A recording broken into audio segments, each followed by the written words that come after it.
Jesus querido, eis-nos aqui ainda uma vez, buscando o teu coração magnânimo, do qual sempre tens jorrado as bênçãos, os recursos, as forças, as energias, por sobre todas as humanas dificuldades na terra. Distende, Jesus, o teu manto de paz, de amor, de solidariedade, de compaixão. E por sobre todos aqueles que individualmente, em grupos ou em instituições, trabalham pelo bem, pela paz e pelo amor na terra. Em especial, neste instante, Jesus, nós te rogamos, faças verter ainda uma vez por sobre o nosso querido Instituto de Cultura Espírita do Brasil, o ICEB, as bênçãos da produtividade, da alegria do teu evangelho e do amor e fraternidade entre todos nós que estamos vinculados a essa instituição querida e que estejam agora aqui conosco em ambos os planos de existência. Muito particularmente, Mestre amado, nós te rogamos bênçãos por sobre os nossos mentores queridos, representados neste momento por Diolindo Amorim e Jorge Andréa. Mas ainda te rogamos, estendas essas bênçãos, essa paz, esse envolvimento sublime, por sobre o nosso querido irmão e amigo Jorge Cerqueira, que hoje está mais uma vez conosco a partilhar os seus conhecimentos, a sua boa vontade e a sua disponibilidade. Graças te damos, Mestre, hoje e sempre, a tua paz seja conosco. Assim seja, sob a graça de nosso Pai. Bem, nós estamos hoje estudando com Jorge Cerqueira, mais uma vez, aqui do Rio de Janeiro, o Jorge Cerqueira. Ele é licenciado em Física pela Universidade do Estado da Guanabara, ex-Estado da Guanabara, graduado em Engenharia Elétrica pelo Instituto Militar de Engenharia, mestre em Engenharia da Produção, Qualidade Industrial pela Universidade Federal do Rio de Janeiro, oficial da ativa do Exército Brasileiro, chegando ao posto de coronel. Tem medalhas do Mérito Santos Dumont, no título de cavaleiro, do Mérito do Magistério Militar, Marechal Trompovski, de 25 anos de serviços prestados ao Exército Brasileiro, palestrante e instrutor de cursos abertos e fechados, consultor de empresas em sistemas de gestão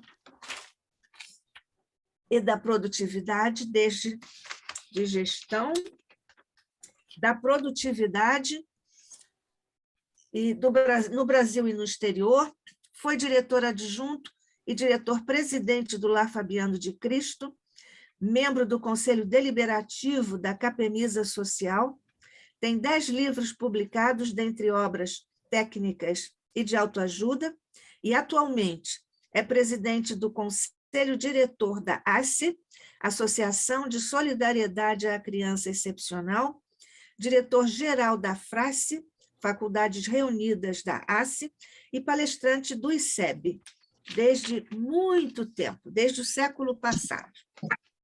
Mas ele é jovem. Então, vamos começar com Jorge Cerqueira, que vai nos falar sobre a justiça da encarnação. A paz seja conosco e a luz sobre ele. Então, a gente está seguindo um ciclo dentro daquele tema que nos foi dado, né? Essa aqui é a terceira palestra. A gente ainda tem mais uma dentro desse ciclo, em que a gente vai falar do Pai Nosso, né? Falar de justiça da encarnação é falar da nossa realidade de espíritas, aquilo que realmente nós acreditamos e aquilo que mostra como Deus que nos cria faz com que nós venhamos a nos desenvolver, crescer, aprender, vencer a nós próprios através das experiências sucessivas. E a gente vai dar uma passeada dentro desse tema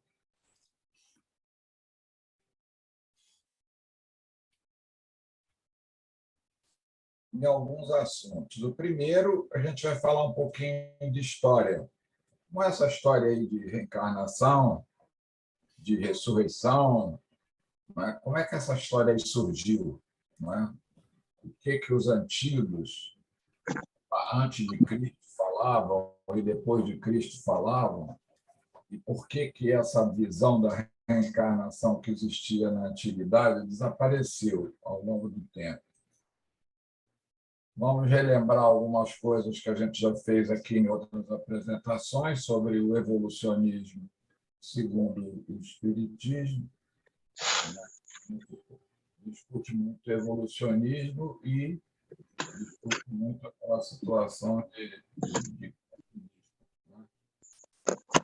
a gente verifica que o Espiritismo nos dá as duas vertentes, mas a gente não vai entrar nesse tema a fundo, a gente só vai dar uma passeada lembrando alguns conceitos que são importantes para nós.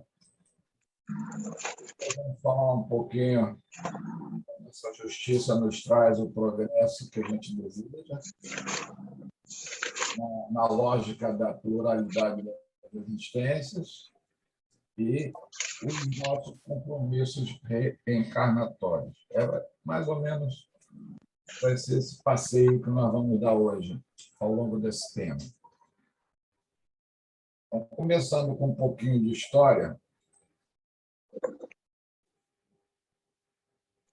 a reencarnação era uma ideia antiga, não é uma coisa criada pelos espíritas a partir de Allan Kardec, não é isso.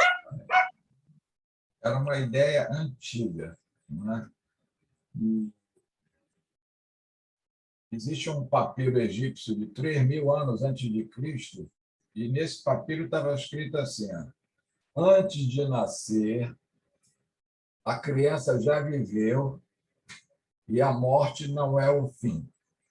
A vida é um evento que passa como o dia solar que renasce. Olha que imagem bonita. A vida é um evento que passa como o dia solar que renasce.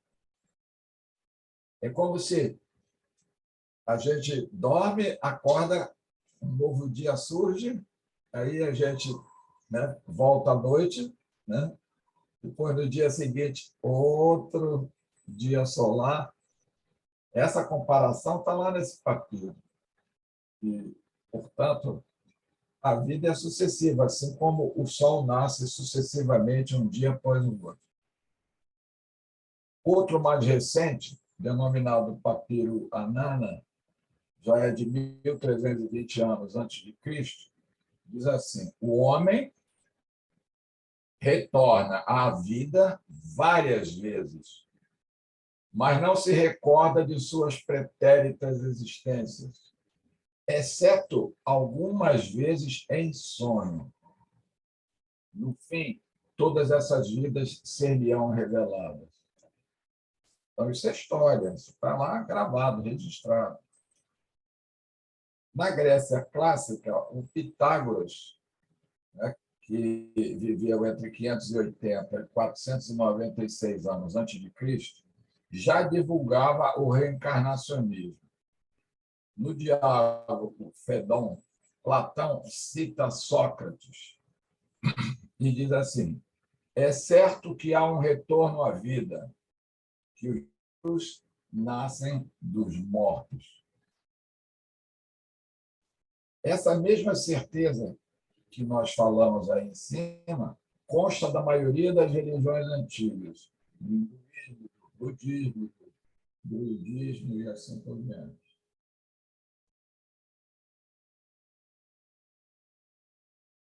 Na Bíblia, nós vamos encontrar algumas passagens que nos demonstram essa visão da reencarnação.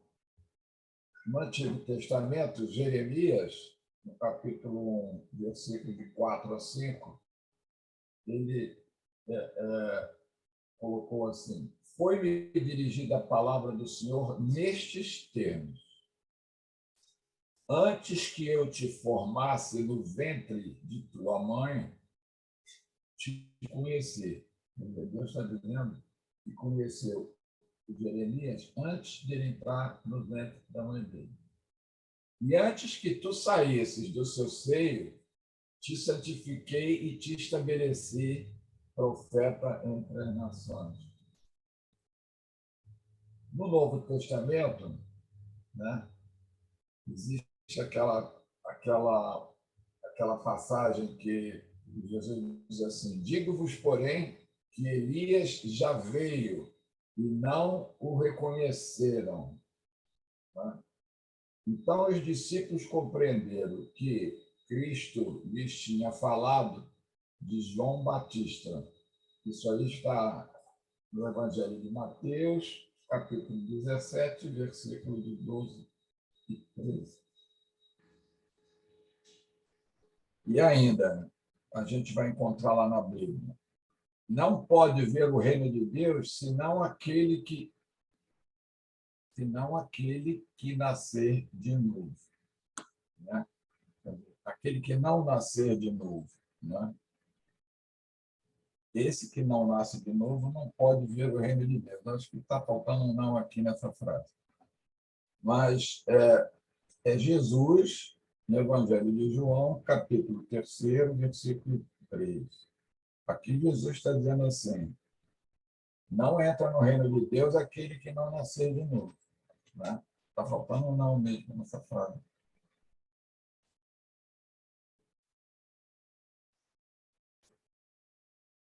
E para se discutir isso, as religiões mais atuais começam a dizer que é o renascimento pelo batismo, renascimento, né? Na realidade, aquela visão ali é uma visão que independe de crença, independe de religião, né? Independe de se a pessoa precisa ser batizada ou não precisa ser batizado, porque todos somos filhos do mesmo Pai, somos criaturas divinas. Né? E Jesus está dizendo, tudo bem, mas se você não nascer de novo, você não vai chegar no reino de Deus. Não tem jeito. Bom, isso os antigos acreditavam. Está lá no Evangelho e cumpriam essas coisas. Isso foi até o ano de 553 depois de Cristo. Né? Muito tempo com essa ideia ainda mantida desde os antigos. Mas aí houve um concílio em Constantinopla e que modificou esse tipo de coisa dentro da igreja, porque a igreja, nesse caso aí, já era considerada, o cristianismo já era considerado como aceito, não era a religião, né, de Roma. E existe uma coisa chamada síndrome do vagalume, ou a síndrome de Teodora, que nos fala assim, quer ver? Olha, isso aqui é um vagalume bonito. São os vagalumes falando entre si lá, no conjunto deles. Aí o chefe dos vagalumes falou assim: não há nada mais luminoso que nossos faróis. Por isso, não passa de mentira essa história de existência do Sol. O vagalume-chefe dizia: não existe Sol. Não tem mais nada mais luminoso do que os nossos faróis. Não é? Que essa história de existência do Sol foi inventada pelos que pretendem diminuir o nosso valor fosforescente. Isso está no livro Alegoria de Gilberto Rode. Muito bom, né? A coisa foi mais ou menos assim. Estão querendo nos diminuir,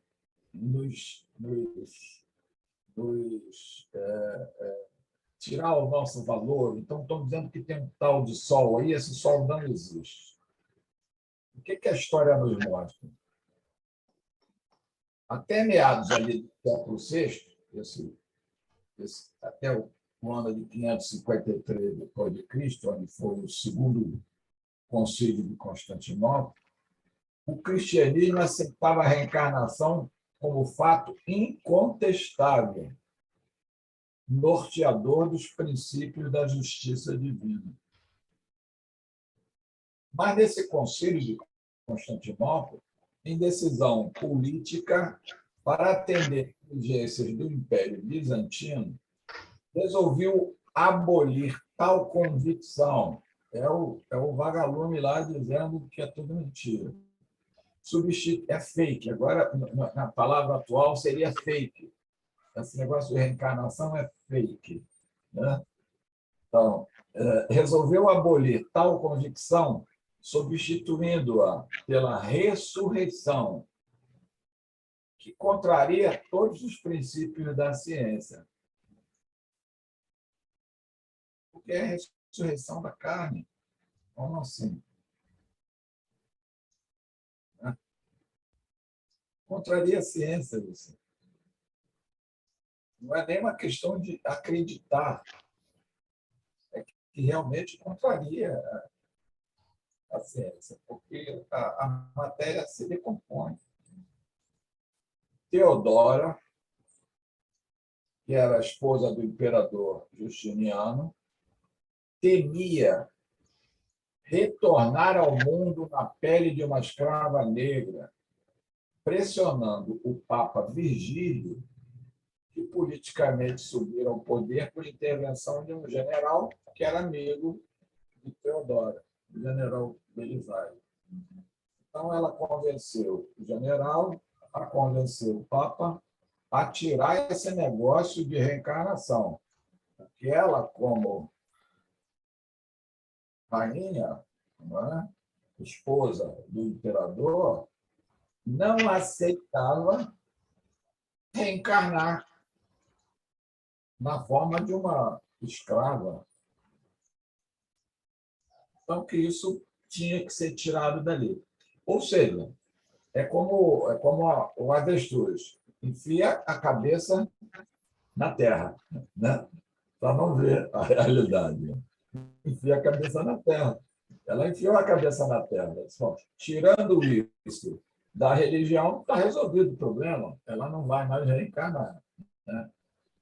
Na forma de uma escrava. Condenaram nesse concílio, inclusive, a reencarnação admitida pelo próprio Cristo naquelas passagens do Evangelho que a gente viu ali. Aí começaram com aquela história,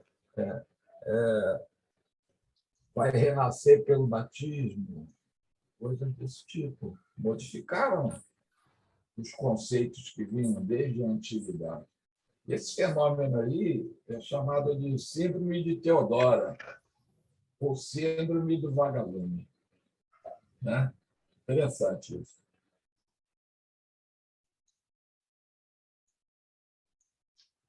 Vamos lembrar um pouquinho sobre evolucionismo, segundo o que o Espiritismo nos traz. Eu estou falando relembrar porque foram diferentes palestras que a gente já fez no ICEB com esse tema e provavelmente com essas projeções que nós vamos fazer aqui. Bom, a gente pode dizer que o Espiritismo tem alguns princípios básicos. Né? Um deles é a existência de Deus, né? Que é a inteligência suprema, causa primária de todas as coisas. Isso está na questão número 1 do Livro dos Espíritos. Se isso aí for falso, pode rasgar o Livro dos Espíritos. Todo o resto está colocado ali é falso. Porque essa é a premissa. Todo o resto é construído a partir disso. Né? Aqueles que não acreditam em nada, ou que dizem que não creem em Deus, que Deus não existe, mas também não explicam como é que nós existimos, como é que nós somos seres pensantes e que nós não somos iguais, não temos os mesmos dons, não temos as mesmas capacidades. Não se explica. Só se explica que Deus não existe. Não, não existe, não, não creio. Mas ele só não crê até o momento em que ele vai desencarnar. Um pouquinho antes dele desencarnar, ele fica tão aflito, e ele torce para que Deus exista. E que tudo aquilo que ele não acreditava seja verdade. A sorte dele é que é verdade. Né? Então, Deus é energia cósmica. Fez alguma pergunta? Não. Não. Deus é energia cósmica, ou lei organizadora. Né? Contraria uma coisa que a física chama de entropia. A termodinâmica mostra o que é entropia. A entropia é uma grandeza que mede o grau de desorganização dos sistemas, né? Dos sistemas físicos. Essa é a segunda lei da termodinâmica, que diz assim: um sistema isolado, deixado por si só, tende à desorganização. Então, se nós verificarmos que nós somos um sistema térmico, a nossa temperatura é 36,5, né? Se a gente tiver com 37, está começando a ficar com febre. Nós somos uma máquina térmica, máquina orgânica. E a gente, para poder viver, a gente tem que botar combustível para dentro, que é a comida. Se eu não comer, eu não queimo as proteínas, etc., eu não mantenho esse meu corpo vivo. Agora, interessante é que nós somos um sistema isolado, e pela lei da termodinâmica, ele teria que se decompor, se desfazer. Nós somos assim como se fosse uma bexiga, um balão de aniversário, que a gente enche e fecha, né? O ar fica ali dentro, ele fica organizado. Mas qualquer furinho que dê, que aquele ar saia ali de dentro, ele se desfaz. O corpo humano é mais ou menos assim. Então, existe uma energia que nos dá essa habilidade de manter o nosso corpo organizado. E isso contraria frontalmente a segunda lei da termodinâmica. Então, se eu não tivesse aqui comigo algo, uma energia própria para nos tornar esse balão, essa bexiga, nós vemos que é o que acontece quando a gente fala no fenômeno da morte. Quando o princípio espiritual sai do corpo físico, o corpo físico aí sim cumpre a segunda lei da termodinâmica. Então, existe uma lei organizadora universal que é onipresente, desde o micro até o macrocosmo. E ele é o fator determinante da evolução. E essa evolução é uma característica inexorável, está na criação. Por isso dizem: vós sois deuses. Porque nós estamos a caminho da luz. Todos nós. A criação nos coloca num processo evolutivo. O princípio espiritual, como diz o Jorge André, desde o momento obscuro da sua criação, que não se entende como, não é? Ele está sempre evoluindo em diferentes espécies e em diferentes capacidades. Ele vai conquistando determinadas capacidades, né? E vai se transformando. Nós estamos aí numa fase hominal, mas nós já passamos por uma fase animal, em que nós conquistamos uma série de coisas que hoje a gente tem, que nos permite esse corpo operar no mundo em que nós estamos encarnados, e que foram conquistados em situações anterior. O segundo princípio é a existência de uma energia espiritual, que é essa que está em nós e que mantém o nosso corpo organizado, que é extrafísica, não é física, né? E todos os seres têm. E essa energia espiritual transcende a matéria, ela não é material. Por isso é que dizem que o espiritismo não é da alçada da ciência dos homens, da ciência física. Não é. Porque existe um extrafísico aí. Existe uma outra ciência que o homem não domina. Então, essa energia espiritual é a centelha de Deus, a centelha divina que direciona a evolução. É Deus em nós.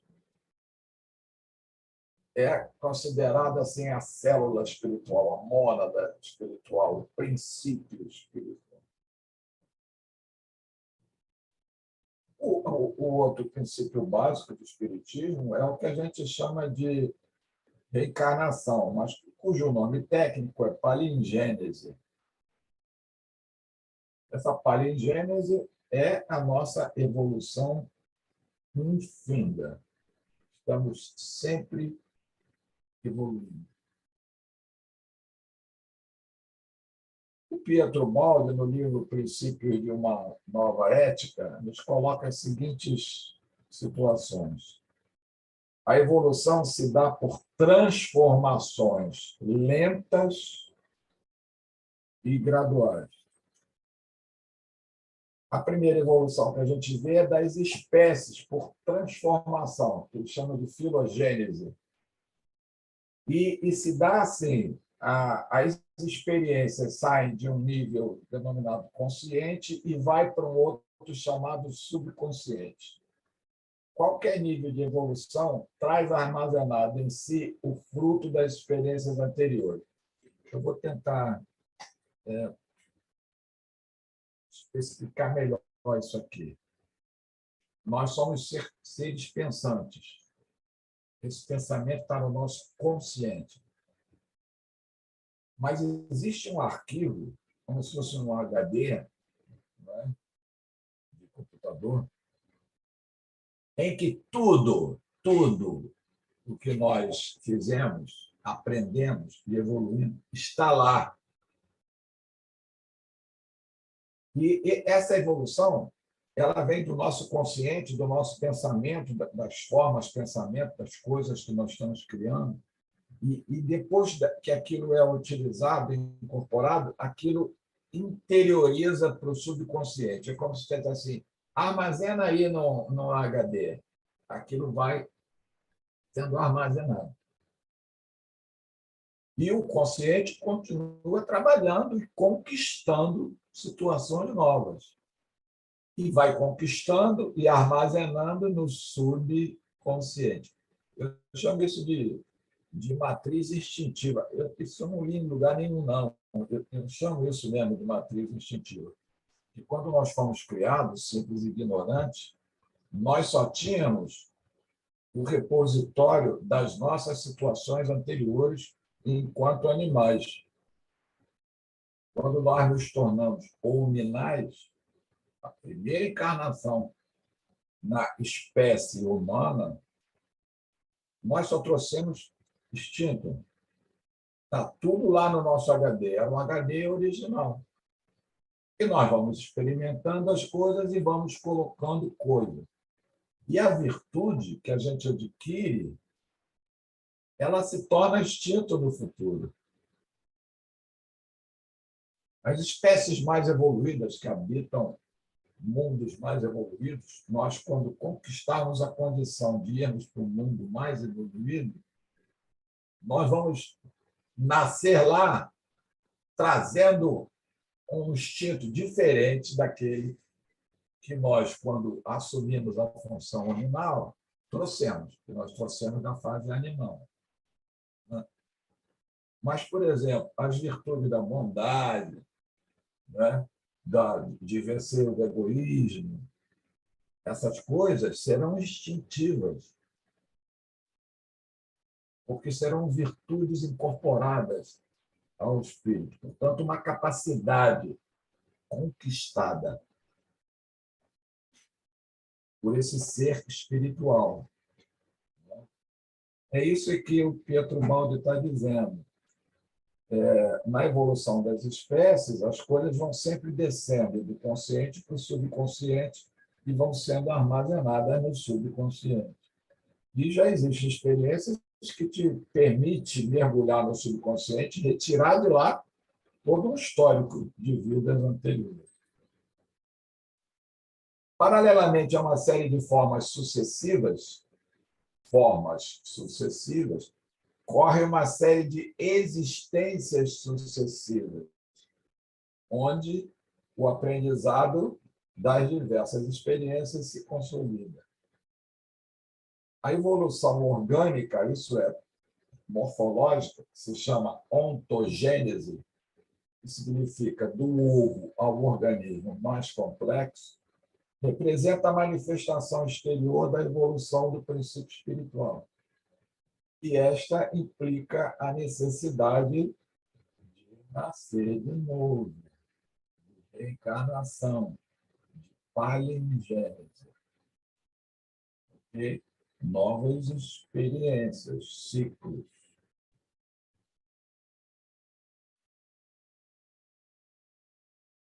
A palingênese vem do grego palin, que significa repetição, de novo, e gênesis, que significa nascimento. Né? Então, repetição de uma coisa nova, né? E o nascimento. Então, renascimentos sucessivos dos mesmos indivíduos.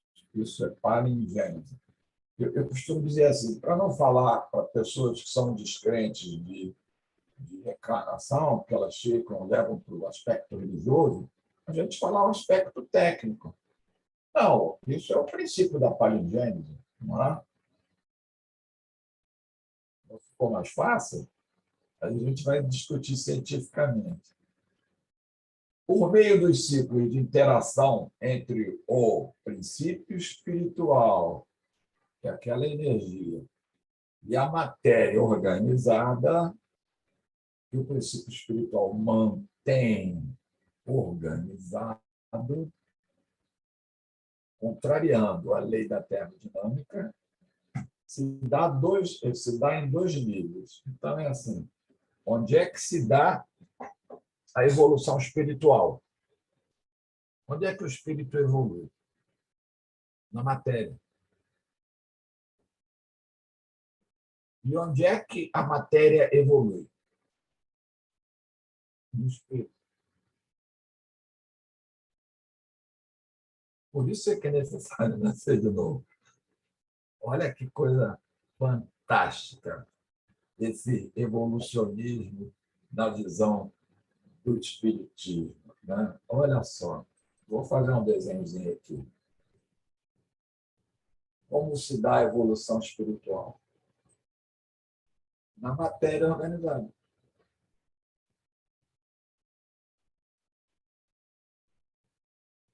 O que é na matéria organizada é que nós vivemos as experiências.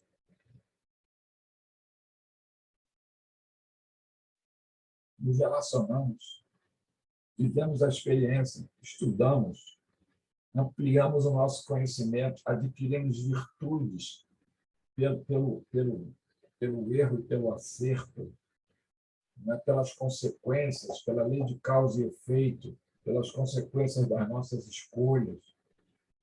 E isso na matéria, é na oportunidade de estar vivo materialmente, organicamente.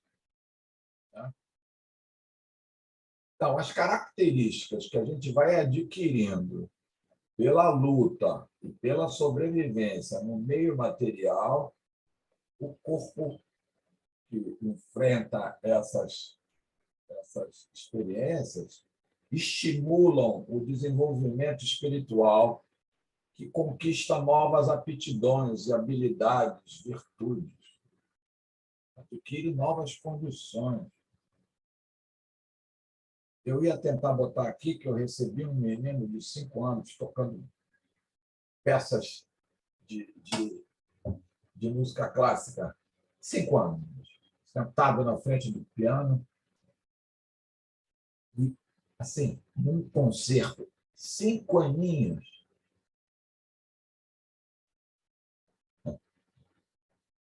De onde ele tirou isso, gente? De onde veio isso? Né? Eu acho que não deu tempo nem dele estudar piano. Não deu nem tempo de estudar as partituras. E não tinha partitura na frente dele, não. Ele simplesmente tocava. Tocava.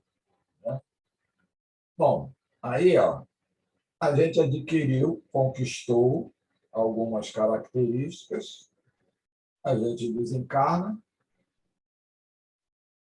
e aí vai ter que voltar. Mas só que aquela matéria que eu tinha já não é muito apropriada para as minhas novas condições espirituais, porque eu evoluí espiritualmente. Eu vou precisar de um corpo diferente, com algumas características diferentes, que me permitam desenvolver melhor as coisas que eu aprendi e desenvolvi. Então, no princípio espiritual, as modificações resultantes dessas conquistas que nós tivemos aqui, dessas aptidões, voltam a reagir sobre o corpo físico, estimulando a evolução genética.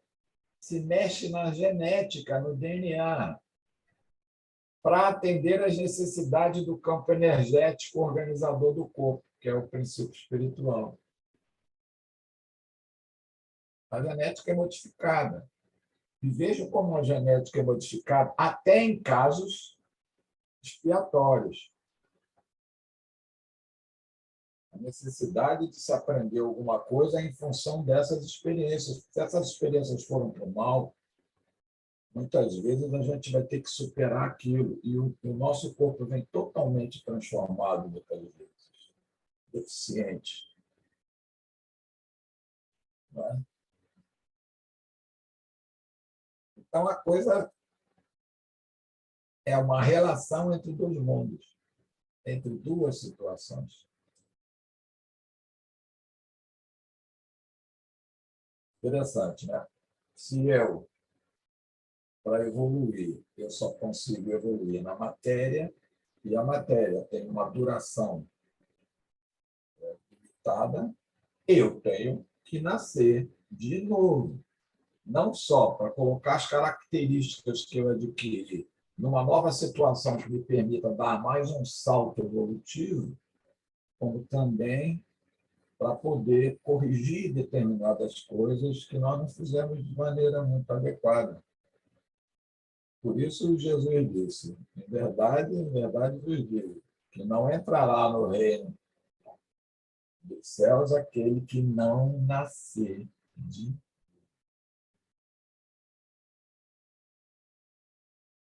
Então, a gente pode dizer assim, ó, a evolução do princípio inteligente, do princípio espiritual, se faz na carne. O corpo físico é o instrumento limitador, é o meio de aprendizagem, de desenvolvimento de habilidades e conquista de aptidões. As limitações do corpo físico e os desafios no relacionamento coletivo burilam o espírito como se fosse uma construção inacabada, mas cada vez mais bela e evoluída. A evolução do homem se dá no espírito que aprende, e o amor é o seu alimento. Suas conquistas morais e intelectuais, traduzidas em lições de sabedoria, vão sendo incorporadas numa matriz evolutiva e transformadas em aquisições instintivas, que não são mais perdidas. É o subconsciente que vai armazenando isso. São virtudes ou verdadeiras propriedades. O corpo físico, santuário de aprendizagem, se desfaz após a desencarnação, mas o corpo espiritual permanece como repositório de todas as conquistas ou deformações produzidas por nossas escolhas e ações. muito lógico, muito lógico. Né? Muito lógico. E muito claro também.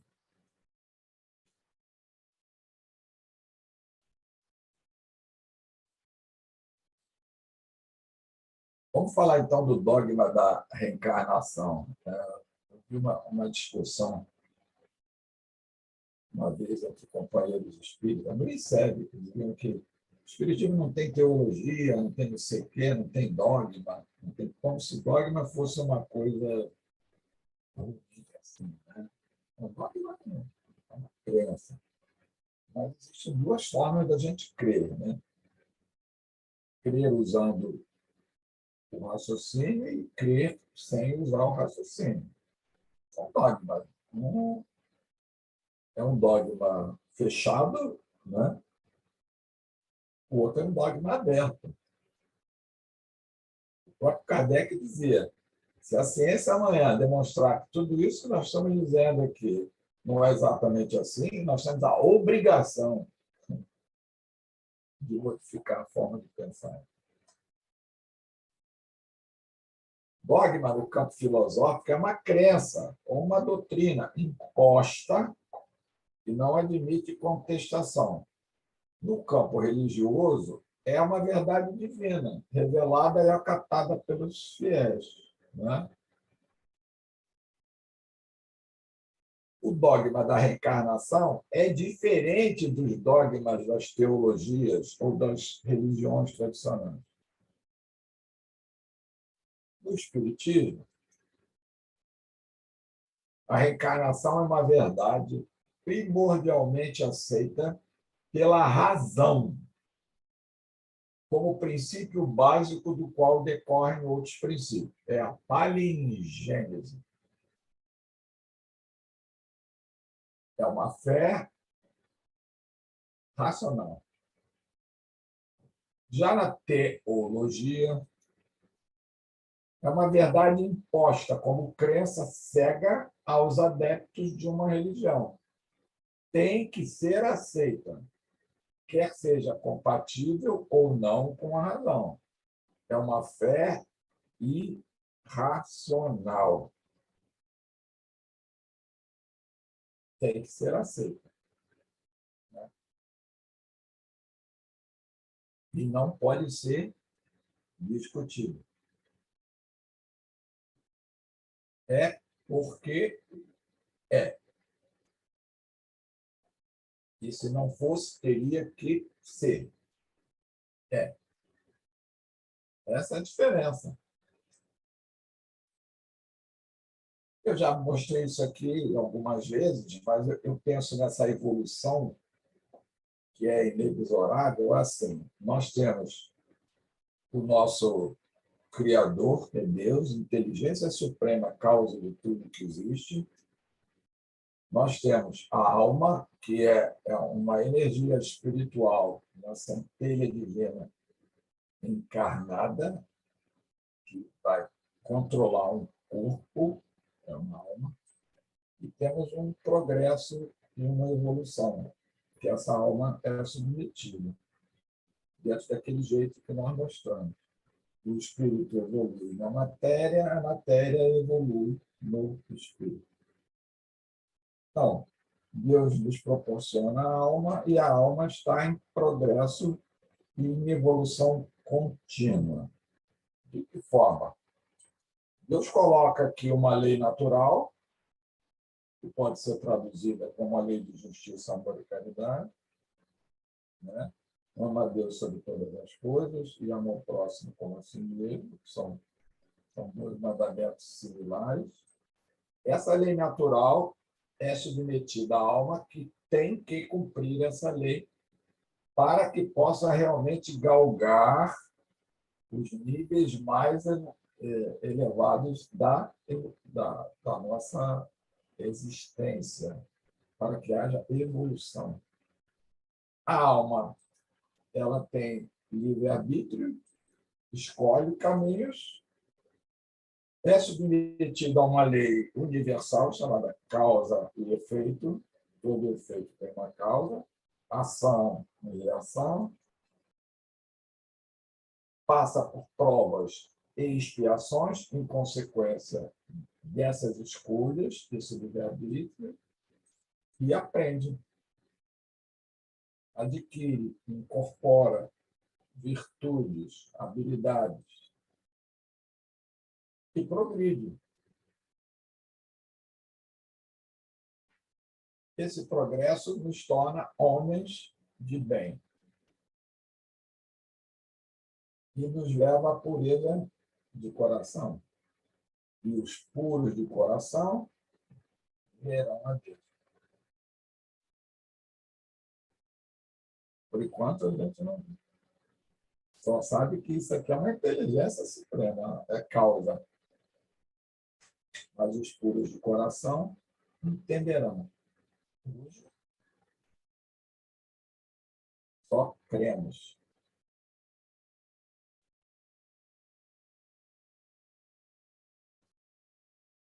Bom, está lá no Evangelho segundo o Espiritismo, capítulo 4. 4 alternativas se apresentam ao homem para o seu futuro de além-túmulo, quando ele morre. O corpo se desfaz. O nada, de acordo com a doutrina materialista, morreu, sumiu, desapareceu, nada mais se visto. A absorção no todo universal, de acordo com uma doutrina chamada panteísta, seremos absorvidos a um todo, não teremos individualidade, fazemos parte da massa, né? Como se fôssemos uma grande massa de bolo, fazemos parte. A individualidade, com fixação definitiva da sorte, segundo a doutrina da Igreja, quer dizer, eu sou um indivíduo, morri, tenho a individualidade, mas lascou-se, vivi uma vez, o que eu adquiri, e aí nós vamos definir para onde nós vamos. Se para uma área espiritual tipo céu, ou se uma área espiritual tipo inferno.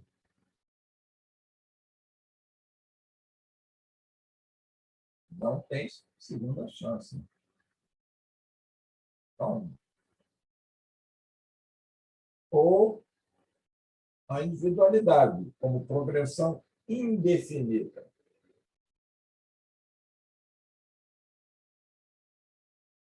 Conforme a doutrina espírita. Progressão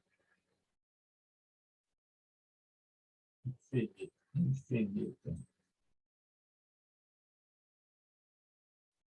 Se a gente analisar as duas primeiras, o nada ou a absorção para o todo universal, esse negócio de família não serve para nada, porque esses laços de família se rompem e aqueles a quem a gente ama, a gente não vai encontrar mais, não. Não tem chance. Com essa terceira aqui, que é a individualidade, mas com fixação definitiva da nossa sorte, nós vamos poder nos ver, mas se a gente for para o mesmo lugar. Se a gente for para o paraíso, tudo bem. A gente se encontra lá. Mas pode ser que um vá para o paraíso, outro vá para o inferno, não se vê mais, não. Tá? Mas com a pluralidade das existências, a progressão é gradativa e nós não nos separamos mais. Há a certeza da continuidade nas relações entre os que se amam. E isso é o que constitui a verdadeira família. E a nossa família espiritual não é essa só que a gente tem aqui, agora, na matéria. A nossa família espiritual é imensa. E nós já vivemos muitas vezes, já encarnamos e desencarnamos muitas vezes. A nossa família espiritual vai crescendo, vai crescendo. Né? E aí eu acho assim, elas vão crescendo tanto que daqui a pouco teremos uma família só. É a família de Deus, é a família do Criador. Todos. Filho do mesmo Deus. Ainda no Evangelho, está assim: o Espírito sopra onde quer, ouve-lhe a voz, mas não sabes nem de onde ele vem, nem para onde vai. Pode-se entender com essa frase aqui que se trata ou do Espírito de Deus, que dá vida a quem ele quer, ou a alma do homem, né? O Espírito encarnado, o Espírito individualizado. Nessa última acepção, não sabes de onde ele vem, nem para onde ele vai, significa que ninguém sabe o que foi, nem o que será o Espírito. Se o Espírito ou alma fosse criado ao mesmo tempo que o corpo, quer dizer, quando é que o Espírito nasce? Na fecundação, nasce um corpo e um Espírito. A gente saberia de onde ele veio. Ele teve um começo. E isso contraria as palavras de Cristo. De qualquer maneira, essa passagem aqui consagra o princípio da pré-existência da alma e, por conseguinte, o da pluralidade das existências. Existe um conceito chamado metempsicose. Algumas religiões acreditam que a encarnação pode se dar em animais. Não, ele morreu homem e depois nasceu ouro, nasceu homem. Que esse princípio espiritual pode ocupar diferentes espécies assim sucessivamente, né? Assim, numa espécie de um regresso, né? Pelo menos num regresso de forma, né? Isso chama-se transmigração da alma de um corpo para o outro, metempsicose. Essa é uma doutrina filosófica de origem indiana, transportada para o Egito, de onde, mais tarde, Pitágoras a importou para a Grécia. Uma mesma alma, depois de um período mais ou menos longo no Império dos Mortos, poderia voltar a animar outros corpos de homens ou de animais, até que transcorra o tempo de sua purificação e ela possa retornar à fonte da vida, a fonte que deu essa vida. Então, seria, assim, uma reencarnação em espécies diferentes, até que purificasse para voltar à fonte da vida. Há uma diferença capital entre metempsicose e a doutrina da reencarnação. A metempsicose admite a transmigração da alma para o corpo de animais, o que seria uma degradação. Esta transmigração não se opera, de acordo com a metempsicose, senão na Terra. É só na Terra que ela ocorre. Os espíritos, ao contrário, ensinam que a reencarnação é um progresso constante, que o homem é um ser cuja alma não tem nada de comum com a dos animais, que as diferentes existências podem realizar-se quer na Terra, quer por uma lei progressiva em mundos de ordem superior, até que se torne um espírito purificado. Isso é o que o Espiritismo nos mostra. Então, o conceito de reencarnação do Espiritismo não tem nada a ver com a metempsicose. A única semelhança é que a vida se renova. Existem ciclos. É a única coisa em comum nisso tudo.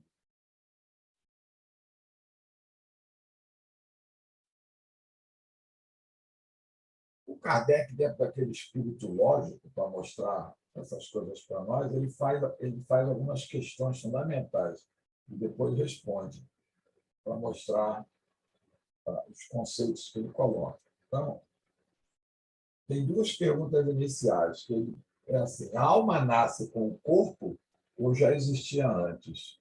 É aquela história, só tem uma individualidade, formou o corpo e formou a alma. E aí depois o corpo morre e a alma continua espírito, né? E aí vai para um lugar ou vai para outro lugar. E aí pergunta, a alma nasce ali com o corpo ou já existia antes? A segunda, as almas são iguais ao nascerem ou são diferentes? Aí ele quer responder isso, ele quer provar a resposta que ele vai dar mais adiante ali. Como explicar as diferentes aptidões? Olha o menino tocando o piano. Eu ia colar aqui, mas não deu tempo. Eu ia pegar esse vídeo e ia colar aqui para você ver. Ele tocando piano maravilhosamente, mas com uma desenvoltura. E outra coisa, a mãozinha sem olhar a partitura e fazendo do piano o que queria. Impressionante. Então, olha a pergunta, né? Como explicar as diferentes aptidões, as ideias, ideia não tem nada a ver, inatas ou intuitivas, a precocidade de algumas crianças para o vício ou para a virtude? Ele traz algo, né? Como explicar as grandes diferenças entre as criaturas, algumas das quais não têm condições para sobreviver por si próprias, são deficientes, e outros não. Deficientes na mente, deficientes no corpo.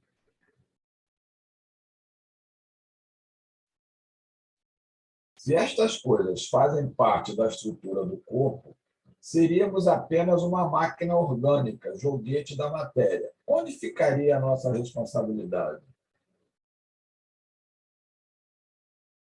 Se as almas foram criadas no nascimento do corpo e são desiguais, é que Deus as criou assim. E assim que responde, não, a gente não pode ficar contra os desígnios de Deus. Ele nasceu aleijado porque Deus assim quis. O outro nasceu pianista porque Deus assim quis. Né? Isso contraria aquela história dos atributos de Deus. Soberanamente bom, justo, misericordioso. Né? Então, se as almas foram criadas no nascimento do corpo e são desiguais, é que Deus as criou assim. Isso estaria, né? Estaria, é a pergunta, isso estaria de acordo com a infinita justiça de Deus e ao amor que ele consagra igualmente a todas as criaturas? Somos filhos do mesmo Deus, somos iguais perante Deus? A resposta do Kardec. Primeiro, a alma já existia antes de nascer na carne. Segundo, são diferentes ao nascer, pois estão em processo evolutivo. Ao nascerem, traz os homens a intuição do que aprenderam antes. Olha lá a nossa matriz instintiva. Olha lá o nosso progresso no subconsciente, no nosso HD, que passa de espécie em espécie. Né? são mais ou menos adiantados conforme o número de existência, ou seja, de reencarnações que tenham tido, conforme já estejam mais ou menos afastados do ponto de partida. Esse ponto de partida ninguém sabe de onde vem, né? Aquele negócio. Segundo a doutrina espírita, não há muitas espécies de homens. Há tão somente homens cujos espíritos estão mais ou menos atrasados, porém, todos suscetíveis de progredir. Às vezes, assim, estão mais ou menos adiantados. Não, adiantado não. Nós estamos mais ou menos atrasados. Não é este o princípio mais conforme à justiça de Deus? Parece que é melhor, né? Criados simples e ignorantes, portadores do livre-arbítrio, estamos todos sujeitos à mesma lei divina ou natural, que é traduzida aí pela lei de justiça, amor e caridade. Ok. A reencarnação constitui sempre uma bênção, que se concretiza com a ajuda superior. Deus é o Pai amoroso e sábio que sempre nos converte as próprias faltas em remédios amargos que nos curem e fortaleçam. Isso está no livro No Mundo Maior, de André Luiz, né, psicografado por Chico Xavier. Cada encarnação é como se fora um atalho nas estradas da ascensão. Por esse motivo, o ser humano deve amar a sua existência de lutas e de amarguras temporárias, porquanto ela significa uma bênção divina, quase um perdão de Deus. Emmanuel, né? É o nome do livro. O primeiro livro por Emmanuel. Não podemos esquecer que a reencarnação é o curso repetido de lições necessárias. A esfera da crosta, a Terra, é uma escola divina, e o amor por intermédio das atividades intercessórias reconduz diariamente ao banco escolar da carne milhões de aprendizes. Isso está no livro Missionário da Luz, André Luiz, por Francisco Cândido Xavier.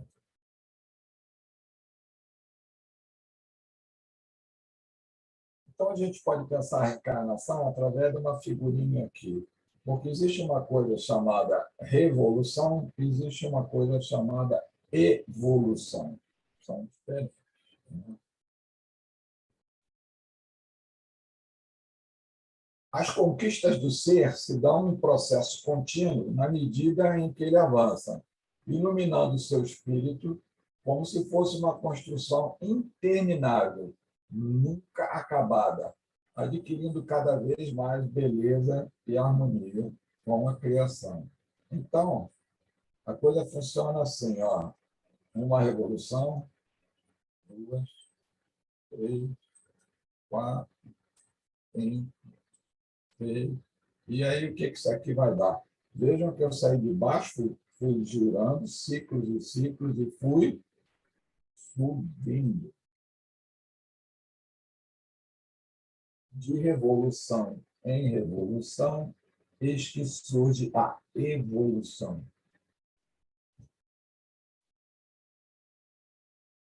Em cada ciclo de experiência, de sofrimentos ou de dor, lições são aprendidas e valores espirituais são incorporados nessa construção, ajudando-o a perceber a verdade e a vencer a si próprio, facultando-lhe a condição de conhecer a si mesmo.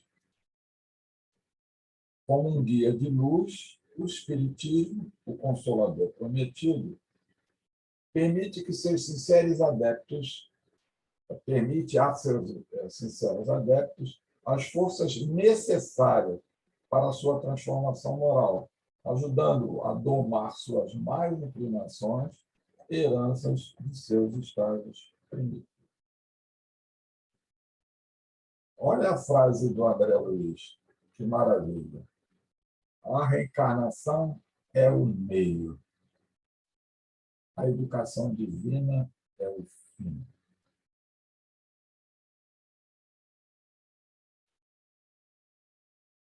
Perfeito, né?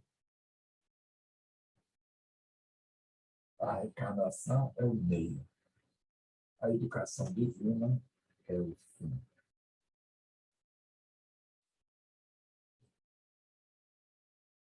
Bom, nossos compromissos reencarnatórios, vamos ver. Por que a gente reencarna? A gente já viu que é para evoluir. Em última análise, é para evoluir. Né?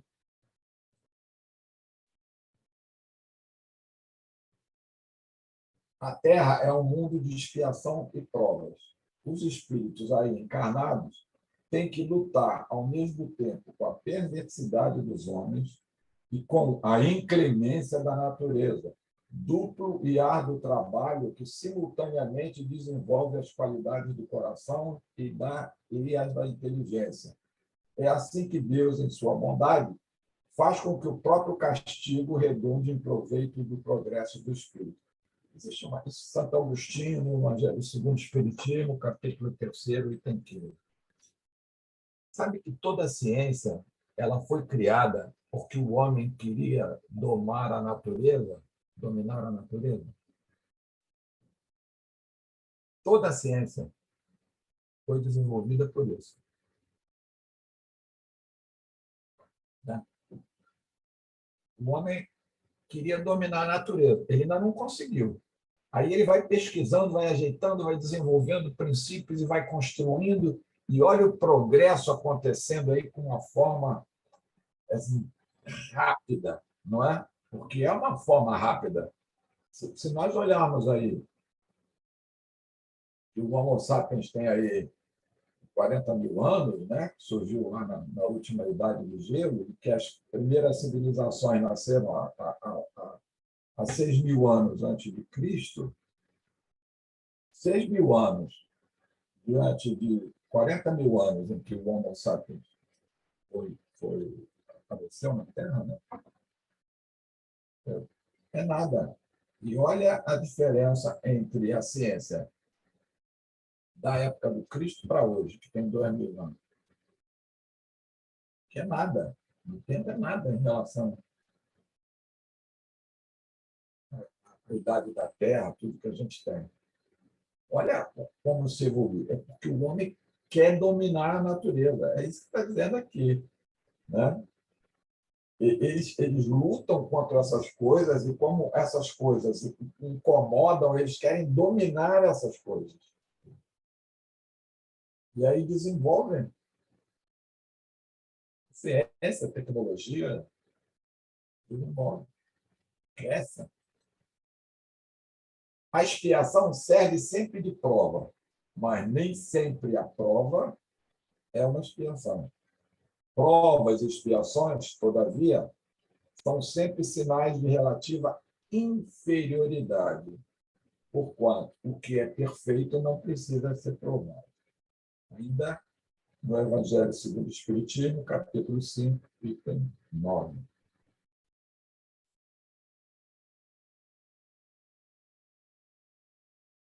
Então, para que a gente reencarna?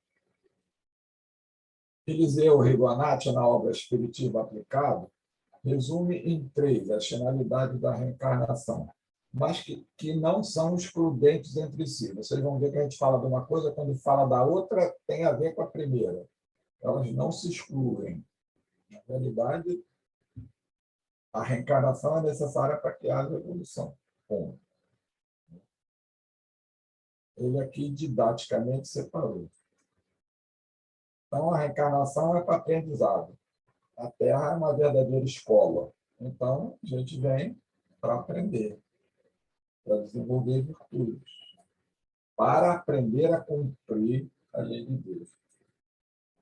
É também, com esse aprendizado aí, para fazer uma elevação moral e espiritual, para que nos permita, de revolução em revolução, gerar uma evolução, que nos leva aos planos superiores. Ou para reparação. A reparação também é um processo de aprendizado, mas ele é necessário, porque ao reparar, a gente define, a gente firma que realmente mudamos. e adquirimos alguma virtude na nossa matriz evolutiva.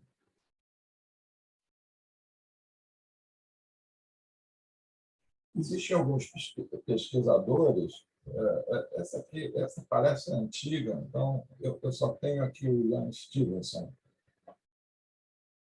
da Universidade de Virgínia. Ele recolheu mais de 2.000 casos em todo o mundo, né, evidenciando a reencarnação. E lá no Sri Lanka, foi onde ele obteve resultados mais expressivos. Dentre os trabalhos que ele fez, ele publicou um artigo, um livro, que fala sobre 20 casos sugestivos de reencarnação. A outra coisa que nos leva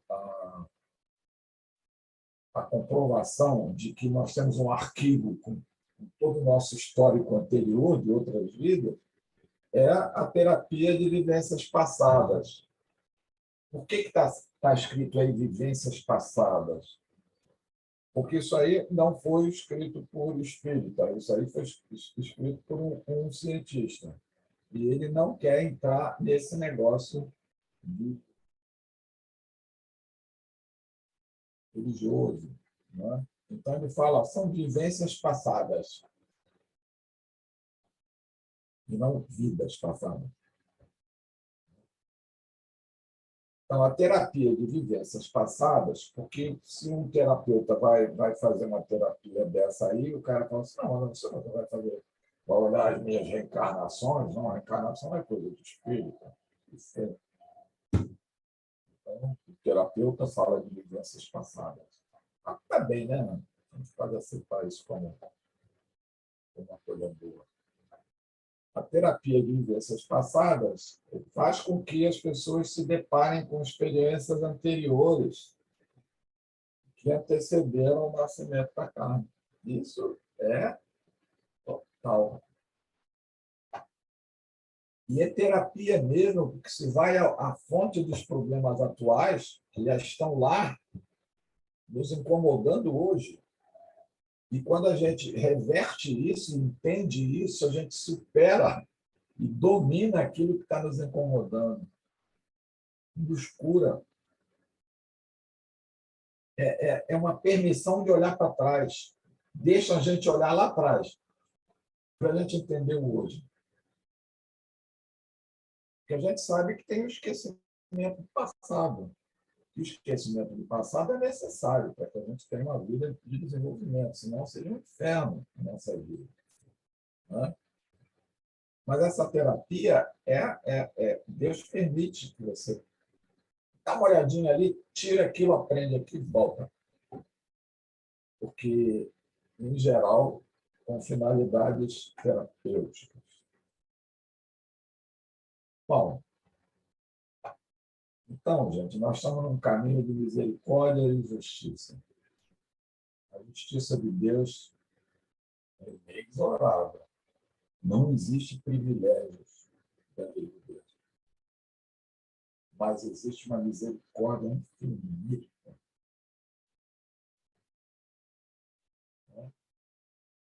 E tem uma passagem aqui do irmão X, no livro Instante da Vida, que eu gosto muito, gosto muito. Assim, a lei realmente é disciplina de misericórdia e justiça. Mas com uma diferença. Para os ignorantes do dever, a justiça chega pelo alvará da misericórdia. Misericórdia, ele não sabe o que está fazendo. Mas para as criaturas conscientes das próprias obrigações, a misericórdia chega pelo cárcere da justiça.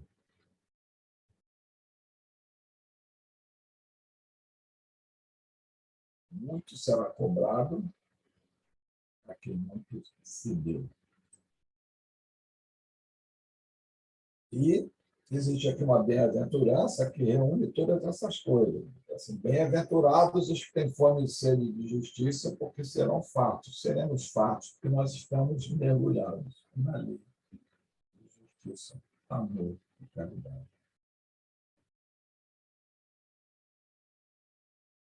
A igualdade em face da dor é uma sublime providência de Deus, que quer que todos os seus filhos, instruídos pela experiência comum, não pratiquem o mal, alegando o desconhecimento de seus efeitos. A reencarnação não se trata, pois, de uma ficção espírita, não é uma invenção dos espíritas. Esse cara, nada disso, isso aí é invenção. Isso, o sol não existe, nada. Só os nossos faróizinhos existem. A gente não vê sol. Porque o vagalume só está lá de noite, ele não vê o sol. O sol não existe. Isso é conversa fiada. Isso é ficção espírita. Não. A encarnação é um instrumento de justiça divina.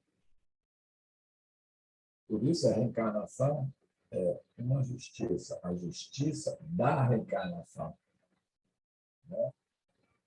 A justiça divina utiliza isso para educar e fazer progredir igualmente todos nós, todos os filhos de Deus. E a última mensagem, acho que eu passei da hora, é aquela de sempre. Esse lago, como vocês estão vendo, define o que é paz. Não tem uma ondinha, é um espelho. E esse é que eu desejo para a vida de vocês. É sincero.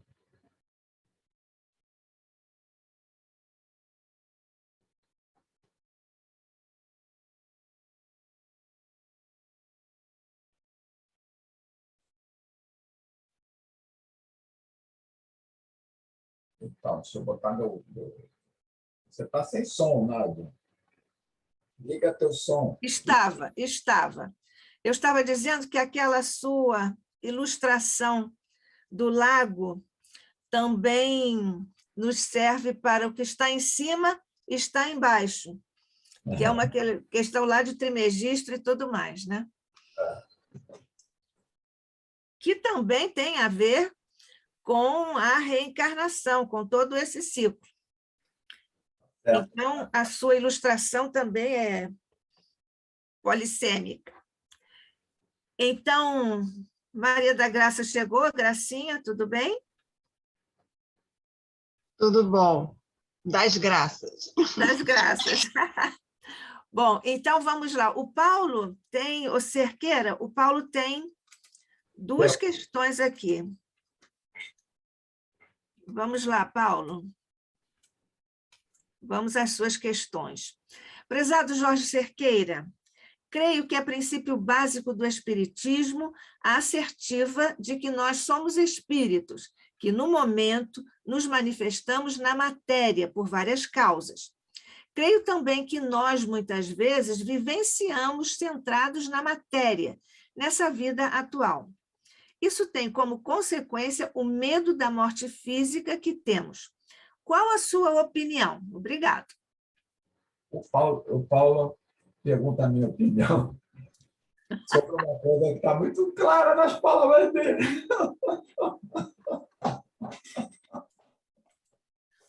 A minha opinião é a sua. Olha, assim,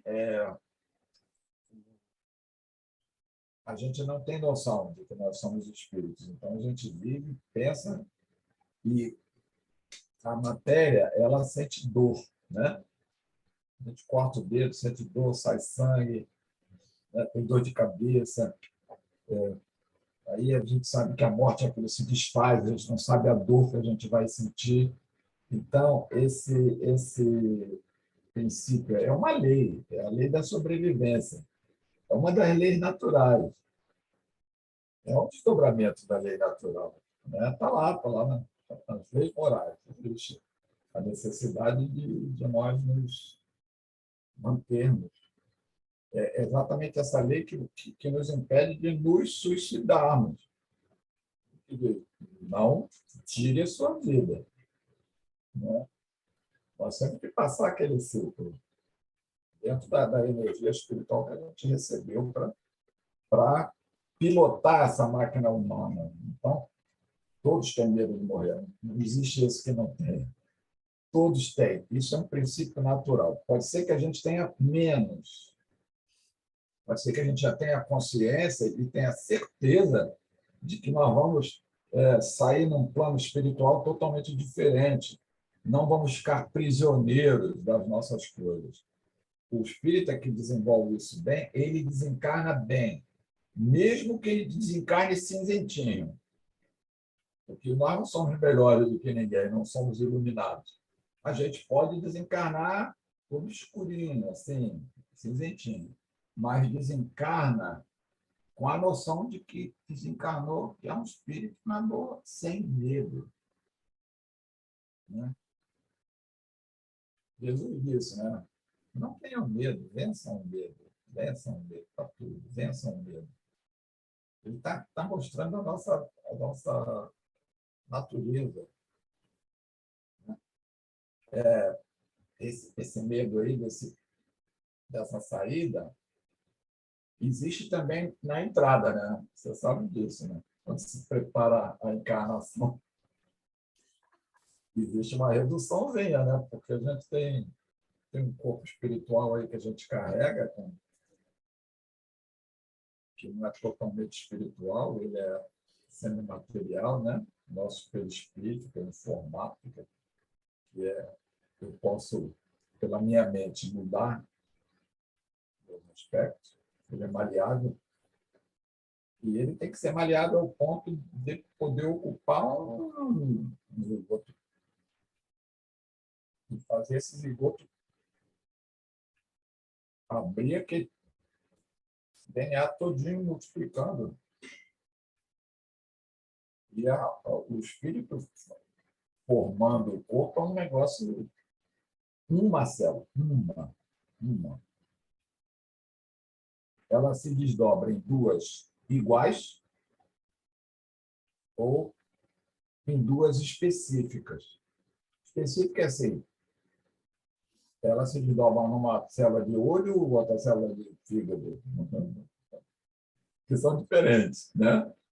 Ou em duas iguais, que também pode se desdobrar em duas iguais ou em duas diferentes, específicas. Existe um comando. Existe uma força comandando esse desdobramento, que é o espírito. Existe a redução. A espiritualidade sabe que o espírito, quando vai reencarnar, ele meio que passa por um processo de sofrimento, assim, ai meu Deus, lá vou eu mergulhar de novo. Esse processo, Cerqueira, talvez ida na volta. Mas Cerqueira, mas esse processo talvez seja mais desafiador para nós do que a partida, mas nós não nos fixamos nele, como você mesmo aqui observou, porque reduzir, inclusive, vai contra o nosso ego, né? Como é que eu vou me reduzir? Que é isso? E também a questão do medo, o medo tem uma função didática. Se nós não tivéssemos ou não tivermos medo, nós ficamos muito expostos, desencarnamos antecipadamente, justamente o que a gente não quer. Sim, Paulo. Seu microfone, por favor. Pois não. Eu vou externar aqui minha opinião. Né? Até o momento que a gente muda de opinião, que isso é normal. Né? Graças a Deus, porque senão a gente ficaria estagnado. Bom, então, o medo tem para mim que nós temos medo, porque a nossa fé é pequena, é curta. Então, se alguém diz assim, vem cá, Paulo, você quer trocar essa tua situação aqui, onde você mora aqui no Flamengo, por uma casa lá em Nova York? Nova York é legal e tal, mas vai me dar um medo. Falei, por quê? Porque o que afinal é o medo? É a nossa ignorância. Com certeza. A gente a princípio pode ser bom, mas tem também muitas coisas que não recomendam isso. Então, no final das contas, o nosso medo, eu creio que é em função da nossa ignorância da realidade, né, da finalidade da criação divina. A gente não sabe por que Deus, que é imutável e eterno, e nós não somos ainda. Nós podemos ser eternos, mas imutável não. A prova é que a gente está mudando até de opinião de 5 em 5 minutos, vamos dizer assim. Bom, isso faz parte do processo da nossa ignorância. Então, o que eu quis dizer é o seguinte, então, o medo é proveniente da nossa ignorância, não é? E a gente tem medo de trocar as coisas. Então, vem a dor, porque você vai largar essa vida e daqui a pouco você está no mundo, está em outro estado, no mundo material. E até dizer uma coisa errada do meu conceito, você está no mundo espiritual. A gente é espírito, afinal de contas. É o que a gente fala a vida toda. E aí, não, você vai para o mundo espiritual. Eu vou. Quer dizer que eu não estou lá?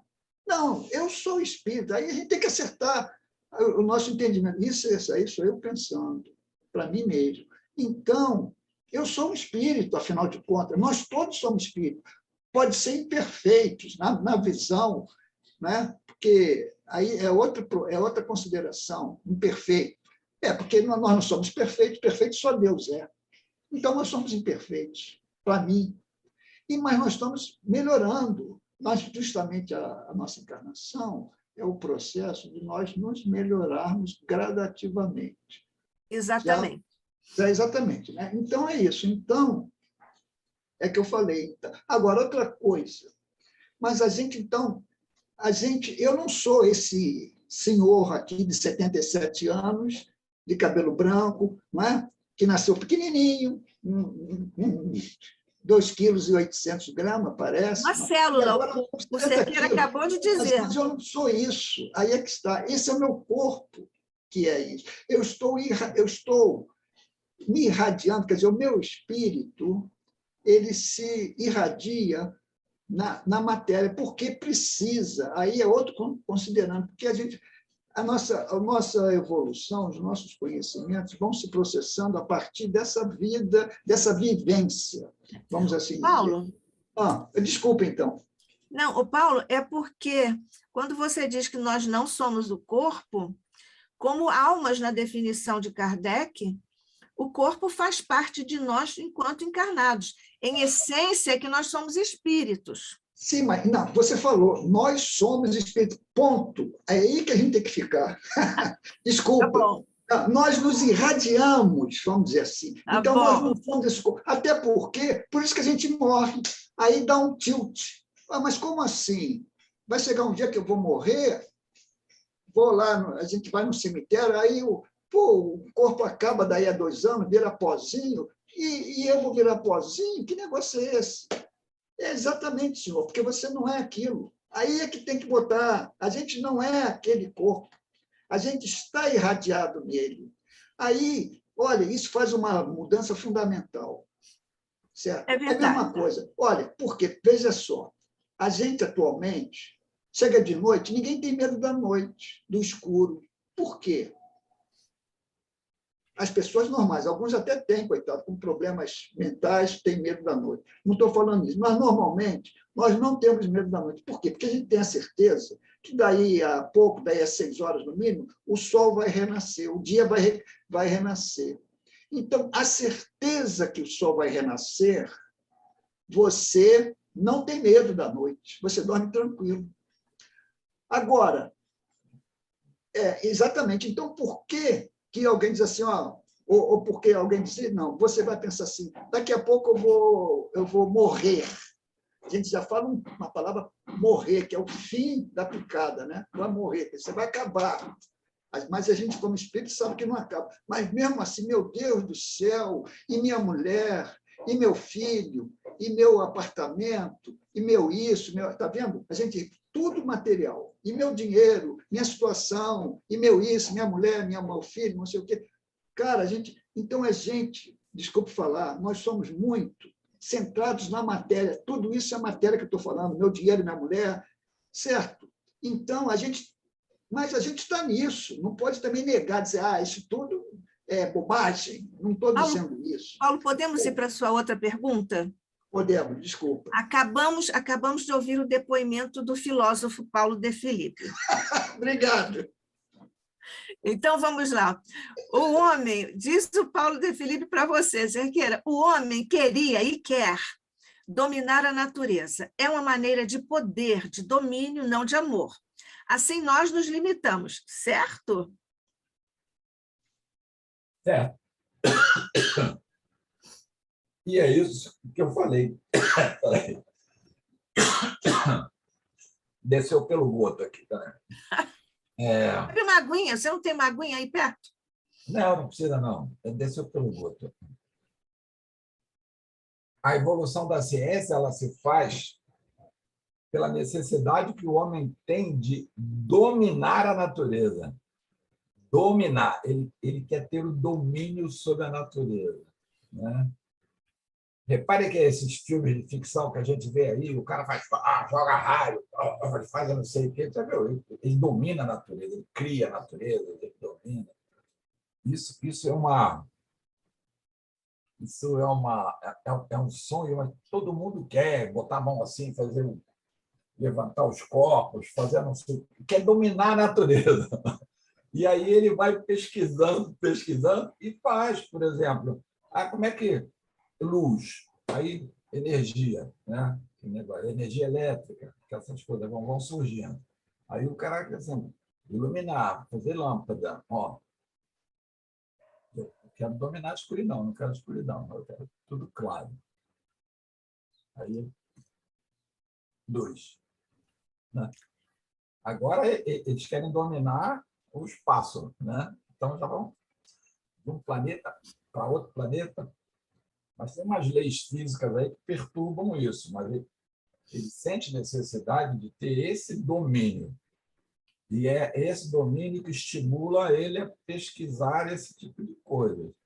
Né? Isso, muitas vezes, é reflexo do que ele traz da espiritualidade, onde a ciência está 300 anos adiante do que a gente está aqui. Mas ele já traz. Né? Mas é assim, toda a ciência foi criada pela necessidade que o homem tem de dominar a natureza. Aliás, isso está dito por Santo Agostinho no capítulo 3º de O Evangelho segundo o Espiritismo, que o homem tem também como uma espécie de missão na sua trajetória evolutiva, dominar a natureza para desenvolver o intelecto. Agora, essa questão de poder, o homem é interessante, inclusive a perspectiva da sua pergunta, Paulo, é do ponto de vista da relação de domínio do homem para o seu exterior. Embora hoje, com todo o antropoceno e tudo, nós saibamos já, isso já está consagrado, que todas as relações são ambientais. Mas, enfim, essa questão do poder é interessante porque o homem não pensa na relação de poder que ele, digamos assim, quase que instintivamente, direcionando a energia de que está dotado para o domínio, o poder sobre o outro. O Michel Foucault fala sobre isso muito apropriadamente. Alguém quer comentar isso? O domínio do homem sobre o outro. Exatamente, porque isso demonstra, né, o grau... Botou mesmo o cara de novo. Não, ele entrou. O grau do nosso desenvolvimento. Então, por exemplo,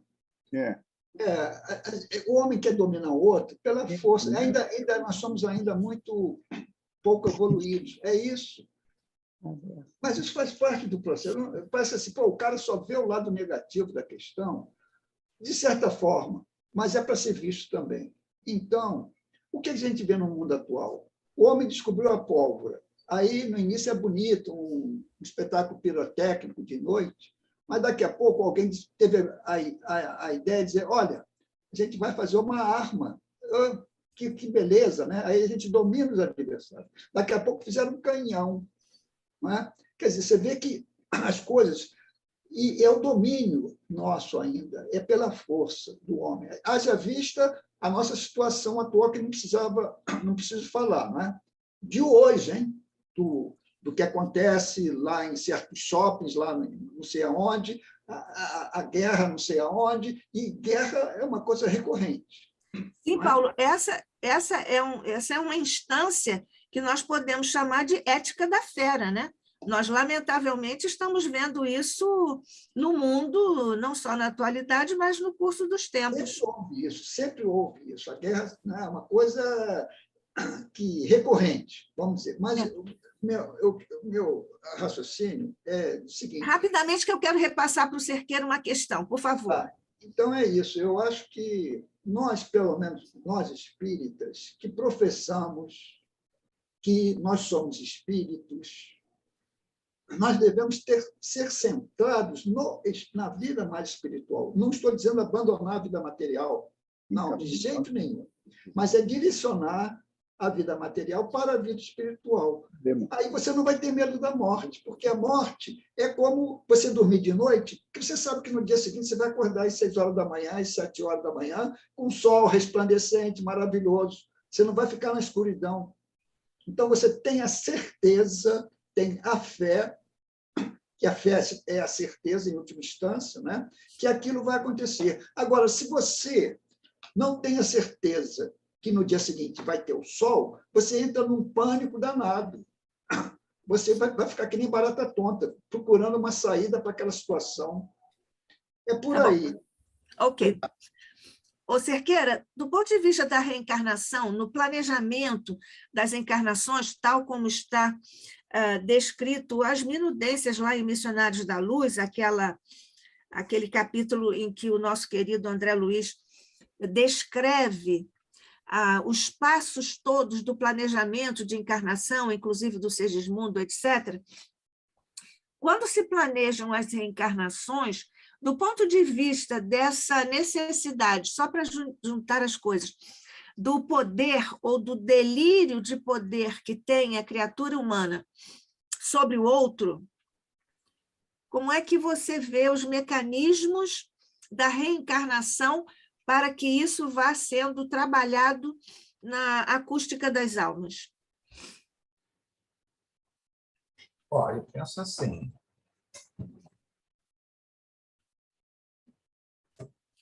O espírito ele tem um nível de evolução e tem um arquivo, que é a matriz evolutiva dele com ele lá na mente, no corpo mental dele, no espírito. Como é que eu vou representar um espírito? Não é? Então, a gente é o que é. Quando a gente não está na matéria, a gente enxerga melhor as coisas e verifica consequências de determinados erros, etc, etc. Mas a gente tem um histórico.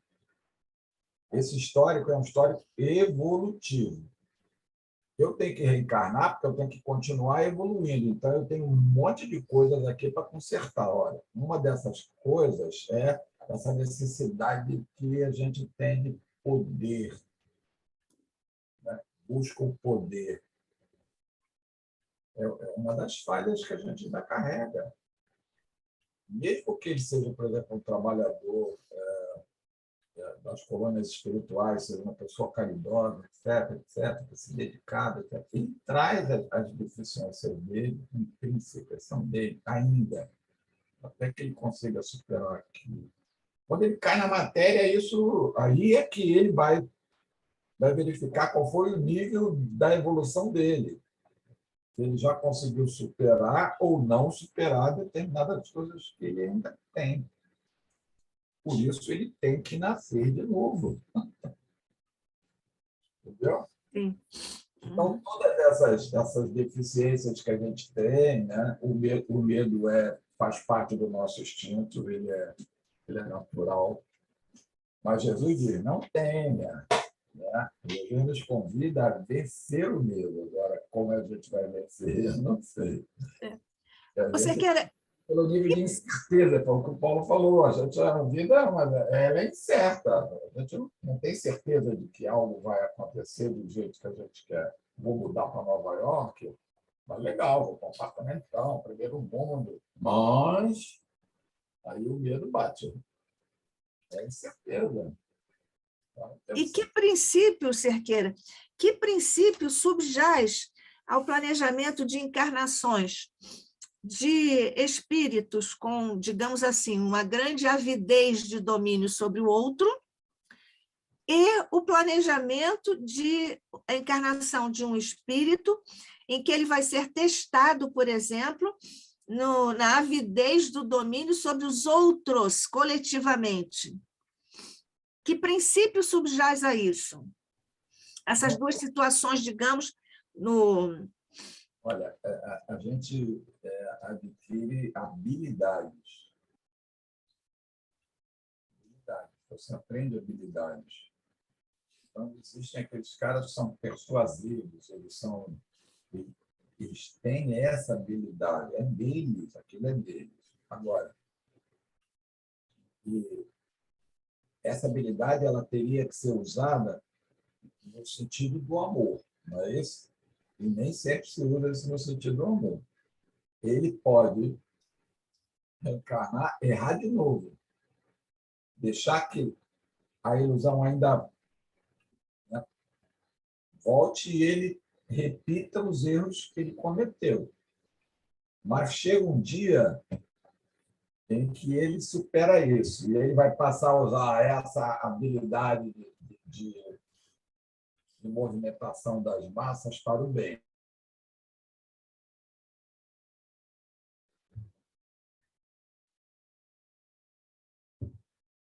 Eu estava querendo saber... O exemplo foi tão grande, o exemplo de Jesus foi tão grande, que não foram só as palavras e as coisas, as ações. A última ação dele foi a ação de humildade plena na cruz. Com todo o poder que ele trazia, porque desenvolveu esse poder. Então, tem pessoas que movimentam massas. Movimentam para o mal, movimentam para o bem. Tem aquelas que são mais recolhidas, que não deixam... Porque todos nós temos essa capacidade. Eu tenho como exemplo, assim, eu falo muito assim, por exemplo, do meu filho, do Jorge Luiz. Ele sempre foi um garoto tranquilo. Ele não queria muita confusão, não queria patotinha, não queria... Ele ficava sempre assim, na periferia desses grupinhos da rua, aquela coisa. Ele não entrava, não ficava na dele, olhava, não, ficava calado, não falava. O que não significa que ele não soubesse das coisas, né? Aí ele foi crescendo, foi crescendo, foi crescendo. Aí um dia ele começou a dar aula, começou a dar aula. Ele dando aula, aquele quietinho, tímido, tal, porque, bom, acabava a aula e voltava. Hoje ele, assim, numa festa, num relacionamento, você vê que ele ainda faz esse tipo de coisa, ele escolhe onde ele vai ficar, onde ele quer se recolher, mas ele já é uma pessoa que participa das coisas, mas também não entra. Aí você vê, ele tem uma virtude forte, né? Mas que não usa essa virtude forte de maneira ostensiva. Claro. Porque nós temos aqueles que deixam isso fluir para atropelar o mundo, eles não têm jeito, eles vão voltar, não tem jeito. Eles vão voltar, a humildade vai bater neles.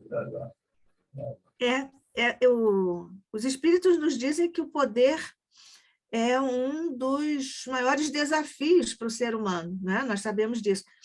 E nós costumamos dizer assim, essa pessoa não poderia ter poder. né? Ou então, rarissimamente, essa pessoa pode ter poder, né? Aí eu lembro Shakespeare. Ele escreveu assim, o poder é um palco onde raras criaturas conseguem dar espetáculos de grandeza. Eu acho essa frase um espetáculo. Acho essa frase um espetáculo e diz muito da nossa dificuldade diante das situações das nossas reencarnações. Né? Então, o seu filho, por exemplo, ele tem um certo poder de diálogo, de comunicação e de domínio sobre um conteúdo, mas ele sabe dosar isso diante das situações, né? E de O Emmanuel... persuasão. Hein? E de persuasão, ele consegue persuadir. Ele consegue. Sim, pois é, mas a pessoa que está bastante preparada pode ser persuasiva. Aí nós entramos na questão da inteligência emocional, que você usa isso para o bem ou para o mal. Como, aliás, a gente usa tudo, pode usar, está livre para usar no exercício de autoaprimoramento. Muito bem. Quer falar mais alguma coisa, Cerqueira? Está tudo muito bem, acho que está ótimo, maravilhoso. Então, tá bom, concordo com você. Então, já que não temos mais participações, então vamos encerrar?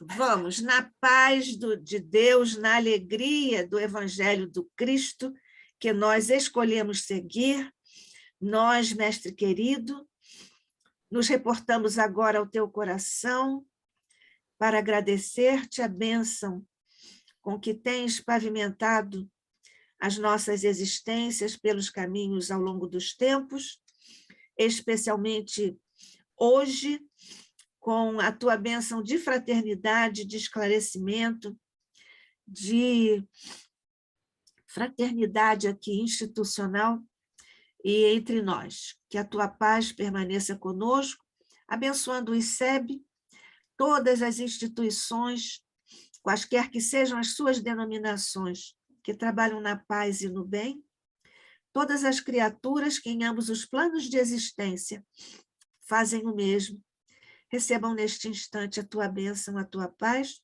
e a multiplicação de recursos para que continuem a trabalhar diante das humanas dificuldades. Paz e luz a todos nós, no ICEB e em toda parte. Que assim seja, sob a graça de nosso Pai. Assim seja.